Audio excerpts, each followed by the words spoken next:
Hello, today we're going to talk about the antecedents to nonprofit advocacy, which is more important, governance or organizational structure. Presented by Stalin Torres, Brianna Silva, and Estefania Segovia. Non-profitable organizations have established an influential position in the implementation and formulation of the public policies. That is why scholars have become more and more increasingly interested in non-profit organizations and studying their structure and how they function and how they can influence the implementation and formulation of the public policies. They have examined the impacts of these organizations and the institutional characteristics and resources on their advocacy activities. This study seeks to answer the following questions. Is there a relationship between the process of the governance organization structure and the nature of the advocacy activities? More specifically, how does the government impact the nature in which the organization chooses to advocate? How does the organization structure impact in the nature in which non-profitable organizations advocate? Finally, which is more important, non-profitable advocacy, governance, or organizational structure? State non-profit associations. What it happens is that these non-profit organizations have increased among the time. So, the state, in order to enforce their relation with those, and in order to increase their proactivity in the policy making, the state seeks to enforce the relation with non-profitable organizations with public initiatives, which have constantly increased. The association acts as a means of collective actions and a vehicle to shape the non-profit sector of the state. The organizations have the ability to communicate among broad diversity of community actors, so scholars have decided to study those with more emphasis in their ability to communicate among the community actors.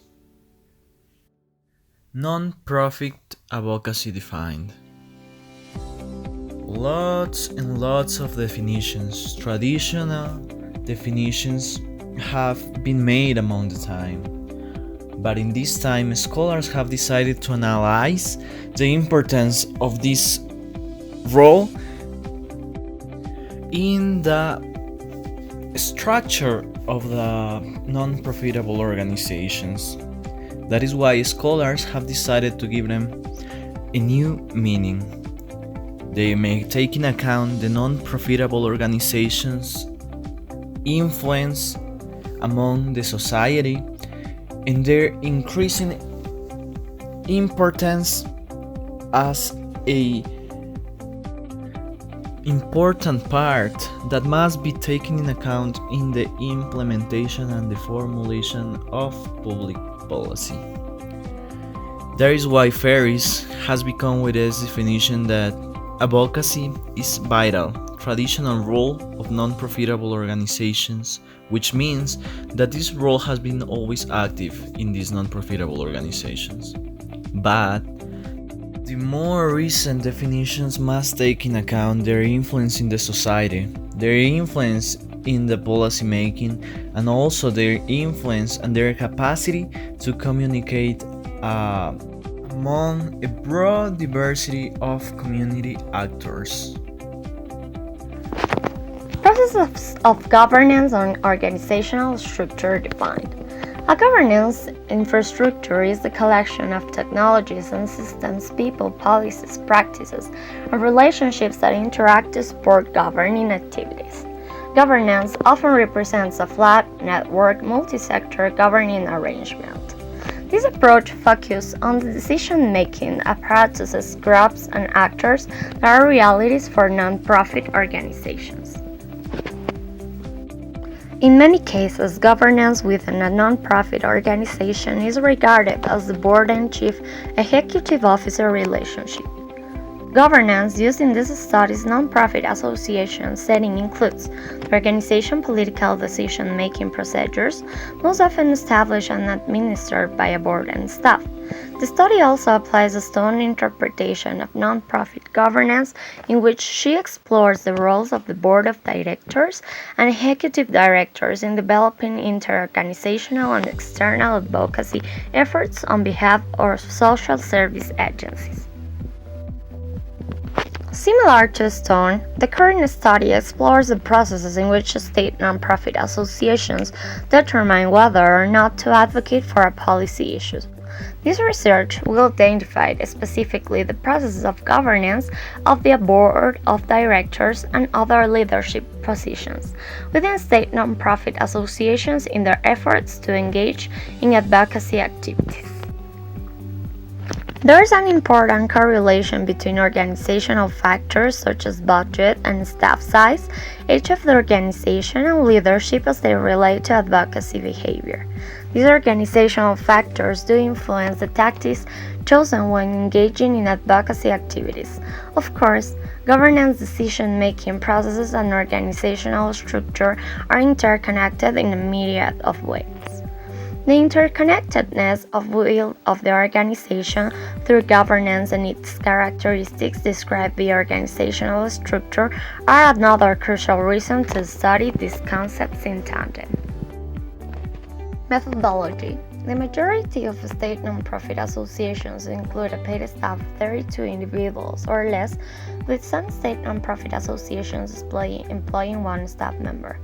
Therefore, a limited number of individuals at each association work in advocacy activities, which limits the sample size.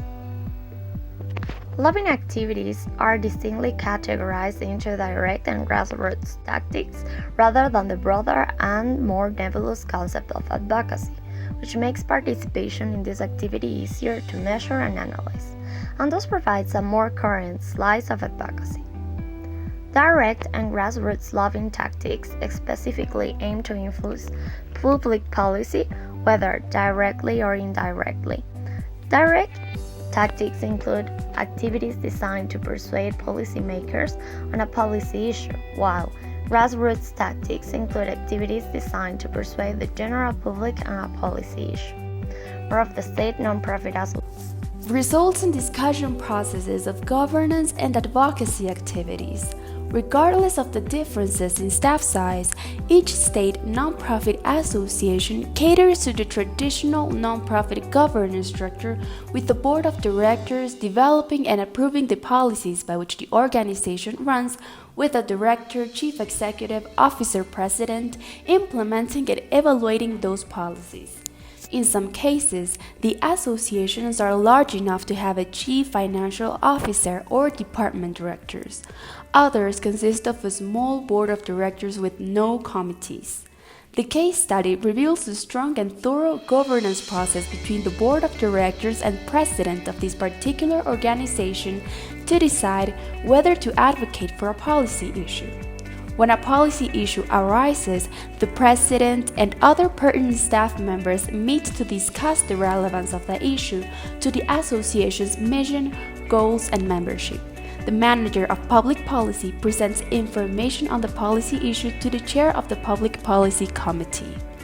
At Public Policy Committee meeting, the chair presents the policy issue to the committee, and the manager of public policy presents a recommendation of the position that the association may want to take on the issue. The committee takes the following issues into consideration. First, whether the issue is relevant to the association's mission.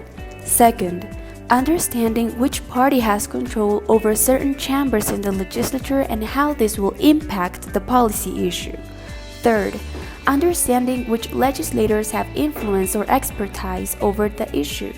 Fourth, whether the association can remain nonpartisan in its support of the issue. Fifth, whether the association can work on the policy issue with legislators and both parties.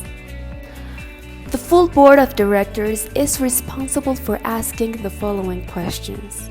First, is the policy related to a group in favor of or opposing the association's mission?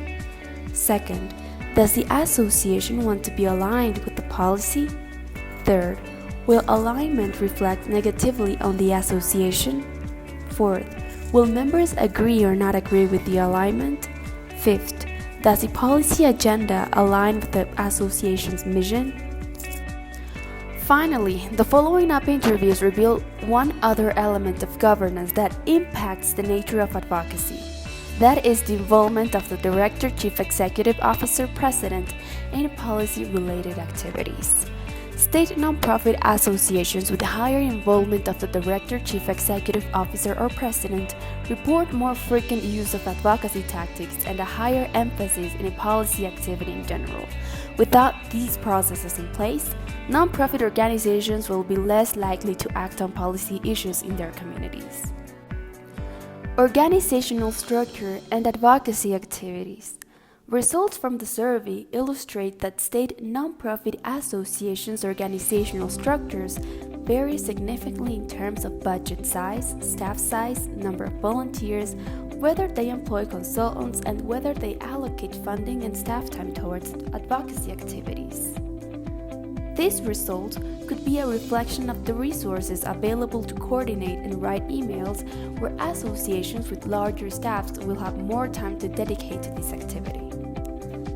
This result seems logical in that state nonprofit associations with larger annual expense budgets will have more resources for engaging in advocacy activities. Conclusion. It is clear that leadership and mission drive the level of involvement each association has with advocacy activities. This study offers greater insight into how and why nonprofit associations advocate.